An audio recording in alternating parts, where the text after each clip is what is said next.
In the peaceful Igbo village of Umuike, joy filled the air as the cries of a newborn echoed from a humble mud hut. Women danced outside while men celebrated the arrival of Ola's first child. But the celebration came to an abrupt end when the elderly midwife unwrapped the baby and fell silent. The child had severe facial differences that frightened many in the community. One by one, the smiles faded, and whispers of fear and superstition spread through the village. Her name shall be Adanna. The baby was named Adanna, but instead of receiving love, she became the subject of cruel gossip. Many villagers called her cursed and believed she had brought misfortune upon her family. Even her own mother, Ola, struggled to accept her, allowing shame and bitterness to replace the joy she had once felt. As the years passed, Ola gave birth to 5 more daughters. Each of them was admired for their beauty and showered with colorful wrappers, coral beads, affection, and praise. Adanna, however, was treated very differently. While her sisters laughed and played, she rose before sunrise each day to fetch water from distant streams, split heavy firewood, work tirelessly on the family farm, and prepare meals. She wore worn-out clothes while her sisters dressed in fine fabrics. My daughters Despite must the look rejection, like queens. Adanna never allowed bitterness to take root in her heart. She quietly completed every task without complaint. When villagers whispered as she passed through the marketplace, she lowered her head and continued walking. Every night, after everyone had gone to sleep, she would sit alone beneath the stars, wondering why she had been judged so harshly for something beyond her control. Yet, she continued to pray that one day, someone would truly see the goodness within her. One morning, the royal town crier walked through the village, striking his gong and announcing that Prince Obi was searching for a wife. Every unmarried maiden was invited to appear before the prince at the palace after 3 market days.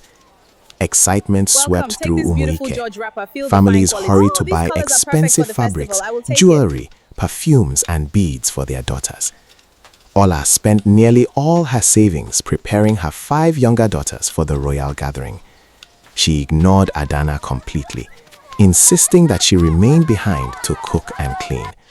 In Ola's eyes, Adanna could never be considered worthy of standing before a prince. On the evening before the gathering, Adanna returned from the farm carrying an enormous bundle of firewood.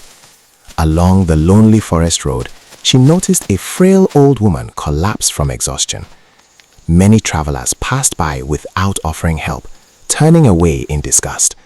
But Adanna immediately dropped her heavy load, rushed to the woman's side, gave her the last of her drinking water, cleaned her wounds with part of her own wrapper, and helped her rest beneath a large tree.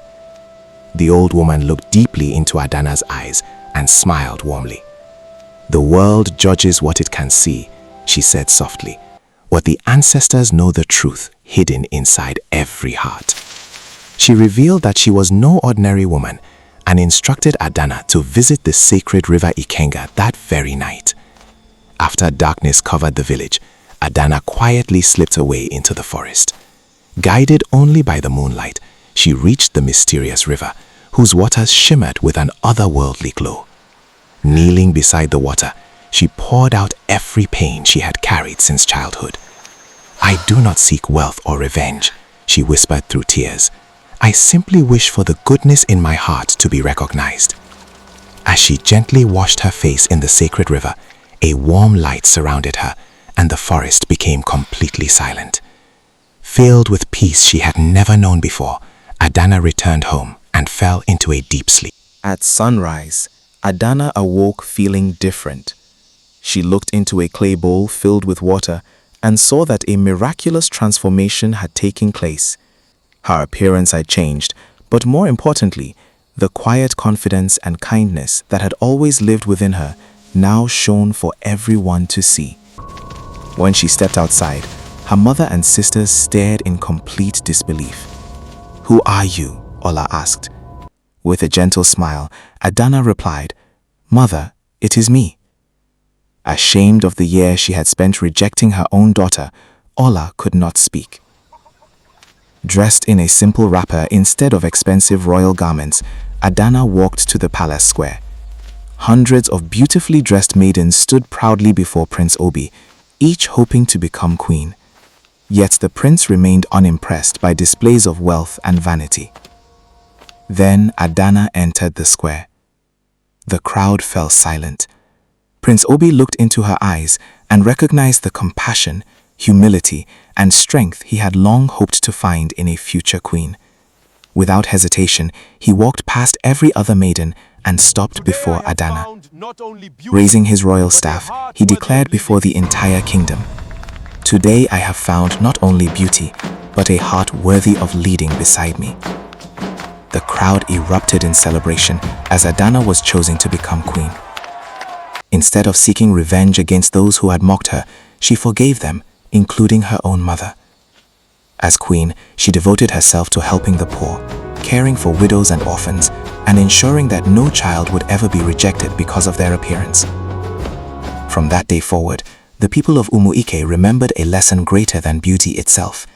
True greatness is measured not by outward appearance, but by the kindness, humility, and strength of one's heart. Those who remain faithful through rejection may one day find that grace lifts them higher than they ever imagined.